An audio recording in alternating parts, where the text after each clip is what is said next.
A single booming voice shakes his core. Glam rock! Superstar. Glam rock Freddy. There you are.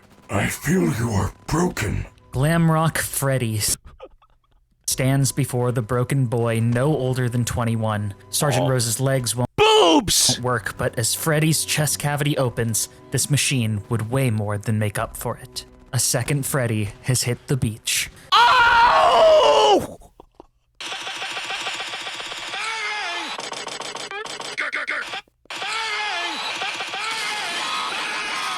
Oh my goodness, Valentine!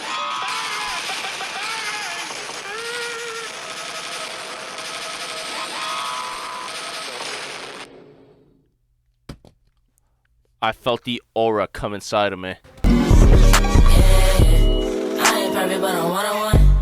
I always try to be the humble one. Could Freddy Fazbear storm Normandy? Oh, this is phenomenal. This up-rumble. Dude, this is gonna be peak. Hold on. It's 12 a.m. A full moon illuminates the skies over the exposed white sands of northern France. Normandy's just within range of the Allied air forces, and it's not as heavily defended as its sister ports. A mistake the Germans will regret. It's 1 a.m. The low spring tide pulls back enough to reveal weaknesses in the German fortifications. A naval assault can be easily waged, and it's 1:30. Oh shit, dude. Soldiers sit in their boats, their guns locked and loaded, their helmets strapped. They've traveled thousands of miles for this very moment. A man in the back of the boat left his little farm in rural Iowa for a shot at glory.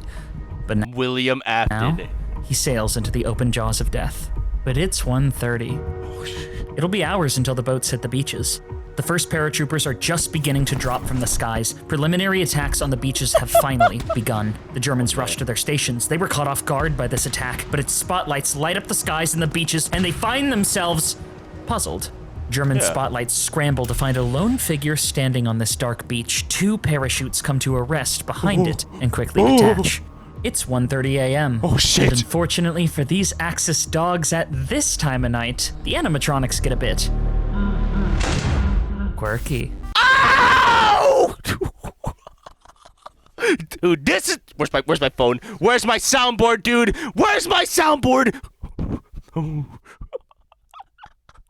Dog. Where is it?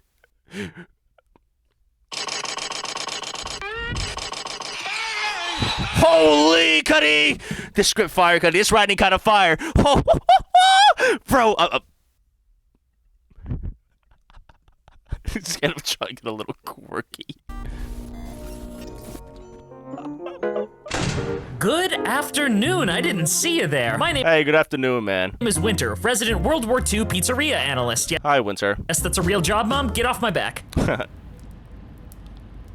Today, we'll be learning what happened next on that beach. But to do that, we have to break down exactly what happens next. Okay, I'm gonna guess. William Afton, due to his amazing, ingenuity, him and Henry's ingenuity with engineering and robotics, caught the attention of the government, right? Inviting them to join. William Afton saw this as a ploy to test out the animatronics for his future plans of murdering children. That's the whole synopsis. So why it's Freddy Fazbear's Pizzeria? Propaganda. Call it right there. Or maybe the William and Henry Afton, right? William and Henry Afton already had the pizza chain, right? I don't know. I forgot the FNAF floor. I don't care, right? This is an AU. Just imagine, right? And then seeing all the propaganda that the U.S. has been making in terms of fight for us. The U.S., Uncle Sam needs you. I need you. All that stuff. He decides to use this as a marketing ploy to get more people and potential victims to their restaurants. Well, to his restaurant, because if I remember, Henry was innocent. But that type of timing. So he put on an animatronic and sent it to fight the Nazis. There we go. Need to know, could Freddy Fazbear storm Normandy? I think he could. Do it alone? When will Matt Pat return my calls? And why didn't he come to my birthday party? I told my friends he'd be there. These are all... I will go to your birthday party, Winter.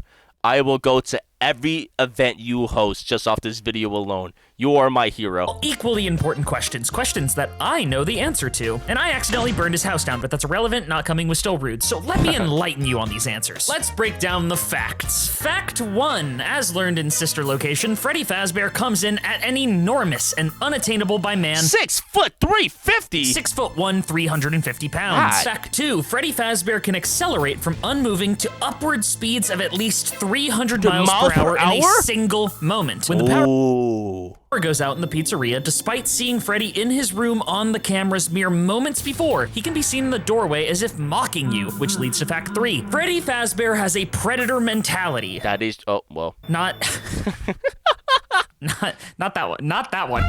Fact 4. Freddy. I forgot James Charles was a predator. How? I think he still has a career, no?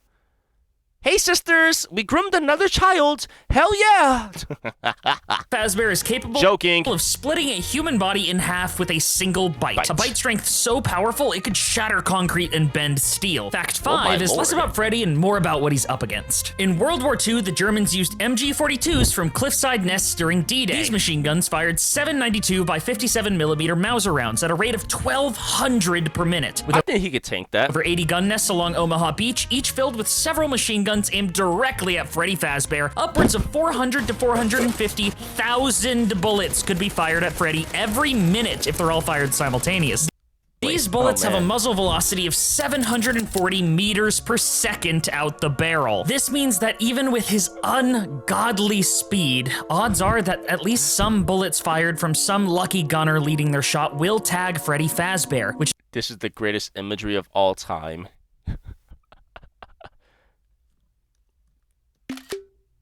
which is where fact 6 becomes so important. Freddy Fazbear can only be killed by cake or fire. The dead child's ghost inhabiting Freddy Fazbear must be sated and made at peace to send him along. Or, as we learned with the death of William Afton, a spirit possessing an animatronic can be consumed by fire. This means that the hail of bullets means nothing to the steel-bodied Freddy. But the Germans' use of the Flammenwerfer 41 flamethrowers will pose a serious threat should he be unable to close the distance with the flame troopers fast enough. Our last factor of the Axis defenses is their use of artillery, the most horrific and deadly weapon of the war. But they won't work. There is absolutely no form of artillery in the German arsenal that can deal with a ground troop moving at the unreal speed Freddy can. That is true. Freddy moving at... Well, that is horrifying. On a 6'3", 350 bear, metal bear is running at you at 300 miles per hour. That's fucking terrifying, dog. If it did happen, it'd truly just be some random lucky shot. And even then, last I checked, Germans weren't launching Little Debbie snack cakes at the enemy. Only Canadians did those kinds of war crimes, so Freddy will be fine. Woo! I remember I saw that. They kept feeding the trench line, like, food. Like beans in a can, and they kept doing that after a while. Then over time they threw a grenade because the Germans were expecting beans, but no, it was a grenade, and then they blew up. Hey, now we know exactly what each side can do, which means it's time to return to the morning of the battle. Flashing lights hoarding. To get best experience, use headphones or dedicated speakers. It'll be good without an ELO. Enjoy the video, fellas. This might be the best video of 2026. I'm not gonna lie. This is the peakest of peak. We are on Mount Everest. War has changed. It's a long and rocky flight. A stick of 12 men sit quietly as the metal of the C-47 Douglas creaks, and the sound of an airburst artillery begins sapping what's left of the men's morale. Holy shit, dude. The 13th man of the stick's metallic eyes face his furry palms. Freddy Fazbear sits stoically until the drop point is reached. It's 1:30 a.m. Go, Freddy! Foxy! Spotlights illuminate Freddy Fazbear as his parachute drops. After a confused pause, Is that Freddy Fazbear? Thousands of bullets kick up the sand and tear apart his allies, but Freddy moves at inhuman speeds. This animatronic pizzeria band singer had landed past the beach's shingles with only 200 yards to cross before he hit the seawall. Wait, you got 200 yards? Freddy's speed would only take him 2 seconds to cross the gap, but on sand with his speed slowed, a 4-second sprint would result in catastrophic damage. Armor-piercing rounds fired from a lucky gunner's nest would tear Freddy apart. Go, Freddy! You can do it, Freddy! Beat the Nazis! Bits of fur and cheap cloth ripped to shreds, chunks of metal litter the beach, but his endoskeleton would remain. 4 seconds would be all he needed. As Freddy reaches the seawall, he begins to climb. Confusion and hysteria are all too common in war, and behind Freddy, confused paratroopers and members of the initial assault land in areas they had not been briefed on. Do you think Freddy will get PTSD? Soldiers rally and they scatter, desperately trying to escape the kill zone while the spread-thin officers call to advance. Artillery leaves a broken man on the battlefield screaming for his allies for help. Dude, the fucking dude. Oh no, he's a great storyteller though. This is phenomenal. Don't leave me here. Michael! But Michael wouldn't come. No! Amidst Why aren't you coming, Michael? the outbreak of battle, Freddy is able to climb with limited resistance. The small arms fire taken from the bunker windows would not be enough as Freddy Fazbear tears into the Nazi bunker. Terrified Germans attempt to repel Beat the Nazis, Freddy! the Iron Beast, but on this This is my Captain America, dog. This is my Steve Rogers. day, the roles of history would be reversed. The Allies would not be running into the jaws of death. In this bunker, the jaws of death would come screaming into the German forces. Hey, Cuddy! Good move, Freddy! Hold on, we low key. I'll add some amazing tunes, dog. Don't start your day with a gross piece of plastic in your Shut up, UK. Ah! Come on, Freddy!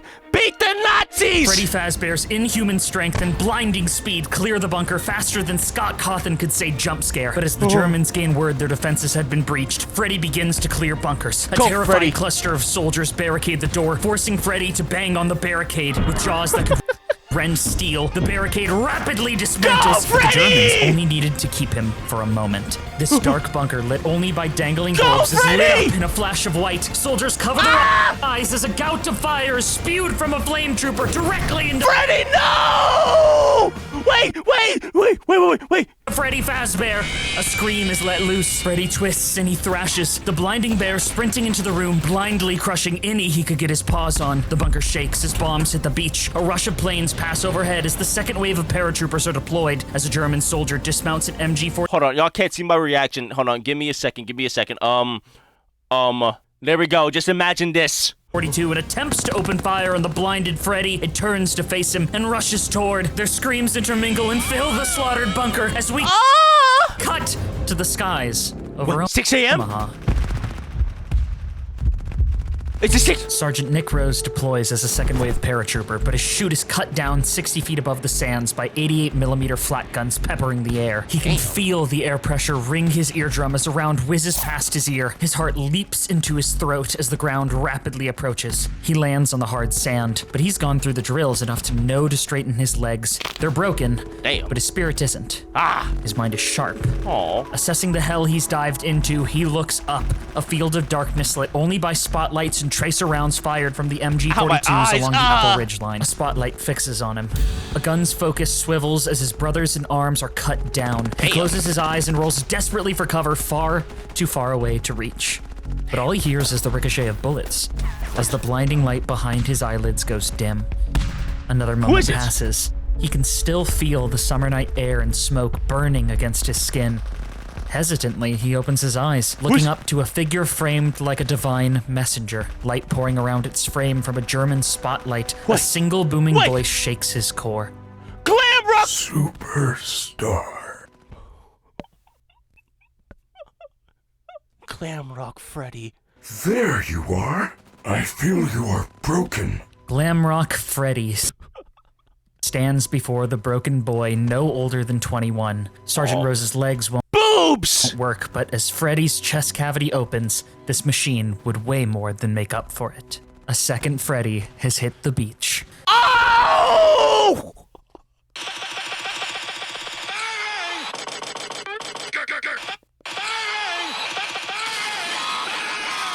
Oh my goodness, Valentine!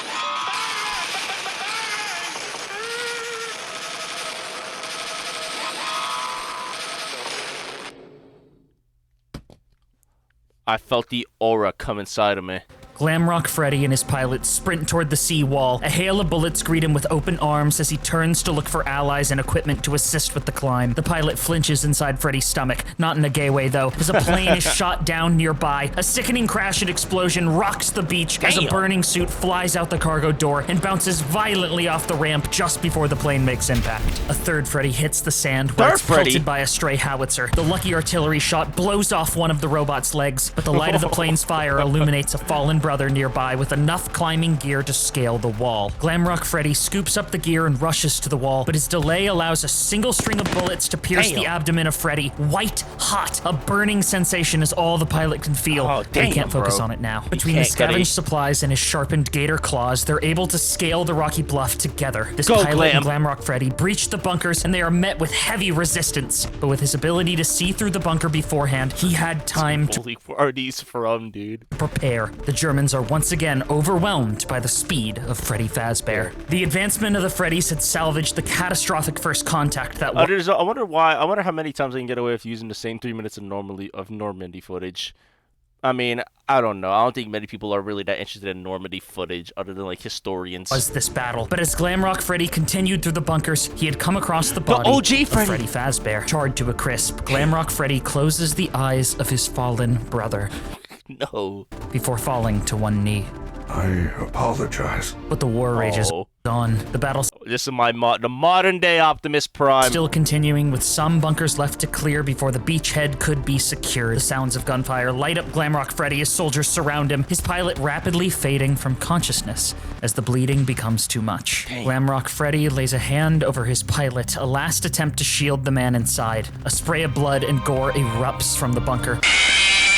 A partially burned and oil-stained Freddy rips into the bunker, annihilating the Germans. The burnt gasoline-soaked Freddy's brown suit has turned this Freddy green, his missing leg not hampering the supernatural speed of this Freddy.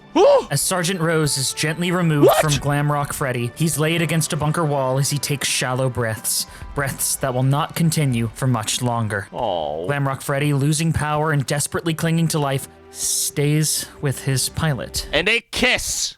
In his final moments as the two go out together. Good luck, superstar. Entering rest mode. But a moment of silence hasn't yet been earned on this Western Front. Holy script! The third Freddy Fazbear continues the battle, raging through bunker after bunker, the enemy's German blood painting the walls red with far more talent than their army's leader could have ever hoped to achieve. Holy shit, dude. Dude, unironically, though, him as a storyteller or narrator, on par of Hunter x Hunter, dog. Holy shit. It's 4 a.m. As Freddy reaches the final got 2 more hours left, dog. barracks, he finds a group of frightened German soldiers who lay down their arms and surrender. But the Geneva Conventions would not be for another 5 years. Oh, shit. And Freddy Fazbear does not take prisoners. Deep in an enemy barracks, Freddy Fazbear stops. Wait, what? D-Day had taken the Germans by surprise, forcing them to their battle stations regardless of what they were doing. Amidst the hell of war, Freddy had found a time capsule, a relic of the time that was nearly 4 hours ago. And inside this German bunker, Freddy finds a birthday party set for a soldier. No decorations, simply cups and a single nicety from a care package sent from this soldier's home. A birthday cake with 19 candles, only one of which is lit. Holy.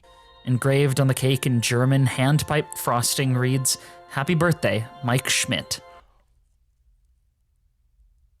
Wait, Mike Schmidt's a Nazi? Come home safe. Freddy holds the birthday cake. A drop of German blood rolls down his cheek and extinguishes the lit candle as Holy cinema. Freddy's eyes go dim on the happiest D-Day in history. In this moment, Freddy did not die hiding. There, in a bunker over the sands of Omaha Beach, Freddy Fazbear passed on an American hero with a birthday cake just for him. As the boats reach the shores, soldiers are shocked to hear silence on the beach. All they find is a sea of corpses and a war-torn land. Damn. Fortunately for the Allies, the boats hit the beach at 6:30 a.m.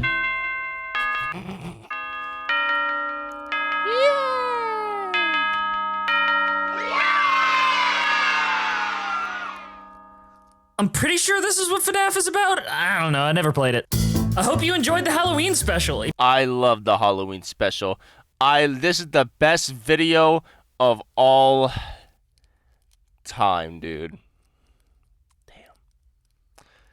Can Springtrap flee to Argentina before the Allies breach the bunker? Second Freddy has hit the beach. Imagine being photographed by a world journalist in one of the most terrifying and brutal moments of your life, and any years later, you're in the background of a Five Nights at Freddy's video. It doesn't even connect. Dude, I need more. Nick Rose, please, dog. Nick! Nick. Oh, man. Wait, I'm in this video? You're in this video.